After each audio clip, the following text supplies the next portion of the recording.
one of the guys phoned me and said, yo, my mom's going to Somalia for 2 weeks. I need someone to cook for me.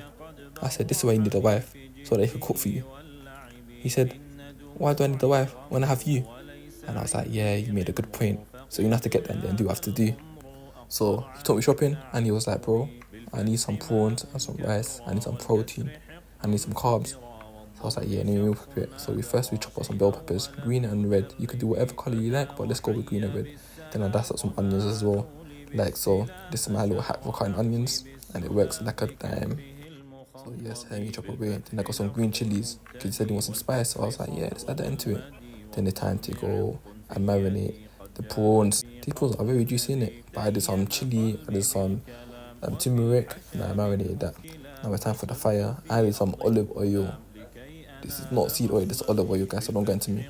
Then I fried off the prawns and I stirred it in. Make sure it gets red on all sides. Then it's time to add the chili and the onions like so. Then I mix.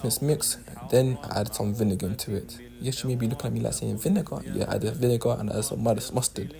Wallahi, I was thinking, what kind of recipe is this? But I was like, let me go with it. I added some seasoning. Then I added the bell peppers and green peppers into it. Then I added some juice from the prawn mix. Then I mixed it up and let that simmer on a medium to high heat. Once that's done, then I stirred it in, make sure I see how it's doing, and it was doing very good. The low heat, I let that simmer for a while, and look at it, man, coming beautiful together. Look at it, man. Now I take it off the stove. Now it's time to add them into the containers.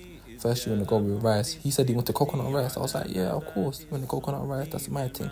Coconut rice, add it all into the containers like so. It took me a while, but not too long. This part was a fun part. He tried it from the pot and he was like, yeah, this is ling. And I said, of course it's ling. The Salafi chef cooked it, mashallah. It may look like a little, but it wasn't. It was a lot, especially with the juices as well. I did that onto the rice and like so. Last minute, we had some plantain into it. We had 2 each, This guy, he paid the bills, so you might as well have 2 each. No stingy portions. Now we are done. It was so funny because they didn't even allow me to do my signature move. They didn't even wait. But look at them. Assalamu alaikum wa rahmatullah.